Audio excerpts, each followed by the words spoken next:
اعوذ باللہ من الشیطان الرجیم بسم اللہ الرحمن الرحیم۔ نبی پاک صلی اللہ علیہ وآلہ وسلم نے فرمایا، ایک ایسا گناہ جس سے 80 سال کی نیکیاں ضائع ہو جاتی ہیں اور اس کے لیے دوزخ میں ایک کنواں تیار کیا جاتا ہے۔ مکمل تفصیلات جاننے کے لیے ویڈیو کو آخر تک ضرور دیکھیے گا۔ معزز ناظرین، زمین کب روتی ہے؟ اللہ تعالیٰ نے زمین اور آسمان میں بشمول جن و انس جو کچھ بھی پیدا کیا ہے، ہر چیز کو قوت سماعت عطا فرمائی۔ ہر چیز اپنی اپنی زبان میں اللہ کے ذکر میں مصروف ہے۔ ایسی تمام چیزیں جو اللہ تعالیٰ نے پیدا کی، جب ان کو کوئی چیز عطا کرتا ہے تو وہ اس پر شکر بھی ادا کرتی ہیں، اور جب ان کو کوئی تکلیف پہنچتی ہے تو وہ اس کا اظہار بھی کرتی ہیں۔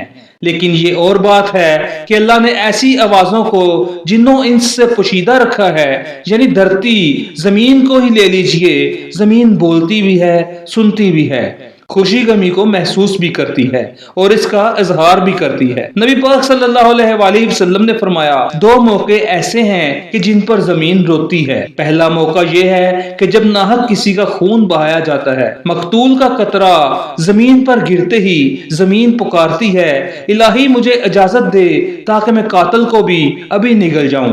آواز آتی ہے، ذرا صبر کرو، یہ تیرے اندر ہی آئے گا۔ دوسرا موقع یہ ہے کہ جب زانی زنا کا ارتکاب کرنے کے بعد غسل کرتا ہے تو پانی کا پہلا قطرہ جب زمین پر گرتا ہے تو زمین زارو قطار روتی ہوئی کہتی ہے، یا اللہ مجھے اجازت دے تاکہ میں اسے نگل لوں۔ آواز آتی ہے، تھوڑی دیر صبر کرو، یہ تیرے پاس ہی آئے گا۔ زناکاری ایک بدترین لعنت، ذلت اور پستی کی علامت ہے۔ اس کا مرتکب وہی شخص ہوگا جس کے دل میں خوف خدا، عذاب آخرت کا ڈر، آیات قرآنیہ اور احادیث نبویہ کا پاس نہ ہوگا، اپنوں اور غیروں میں اپنی ذلت اور رسوائی کا اندیشہ نہ ہو، اور وہ نہایت ہی بے شرم جس کی انسانیت حیوانیت سے مغلوب ہو چکی ہو۔ قرآن کریم میں زنا تو کیا، اس کے قریب جانے سے بھی منع فرمایا ہے بدکاری کے پاس نہ جاؤ، بے شک وہ بے حیائی ہے اور بہت ہی بری راہ ہے۔ یعنی زنا خود بھی کبھی اور دوسرے مقاصد کے اعتبار سے کبھی تر ہے اور ہزار بار لائق مذمت ہے۔ افراد کی روحانی پاکیزگی اور اخلاقی طہارت کے بھی منافی ہے۔ روحانیت کے چہرے پر ایک بدنما داغ ہے اور جسمانی اور معاشرتی مرتبہ کے لحاظ سے بھی قابل نفرت ہے۔ حضرت ابو ہریرہ رضی اللہ تعالیٰ عنہ سے روایت ہے کہ حضور اقدس صلی اللہ علیہ وآلہ وسلم نے ارشاد فرمایا، جو عورت کسی قوم میں اس کو داخل کر دے جو اس قوم سے نہ ہو، یعنی زنا کرایا اور اس سے اولاد ہوئی، تو اسے اللہ عز و جل کی رحمت کا حصہ نہیں ملے گا اور اللہ تعالیٰ اسے جنت میں داخل نہیں کرے گا۔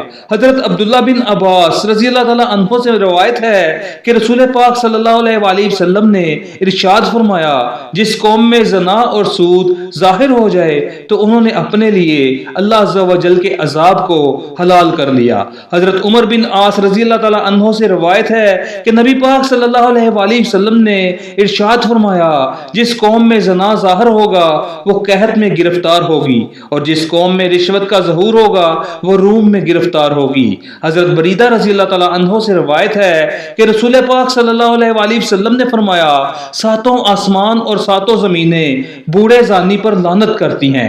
نبی پاک صلی اللہ علیہ وآلہ وسلم نے فرمایا، زنا سے 6 باتیں ظہور پذیر ہوتی ہیں، 3 دنیا میں اور 3 آخرت میں۔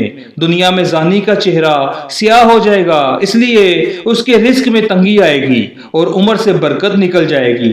آخرت میں اللہ تعالیٰ کی ناراضگی میں گرفتار ہوگا، حساب میں سختی دیکھے گا، عرصہ دراز تک دوزخ میں رہے گا، بشرط یہ کہ ایماندار ہو، ورنہ ہمیشہ ہمیشہ اس کا ٹھکانہ دوزخ ہوگا۔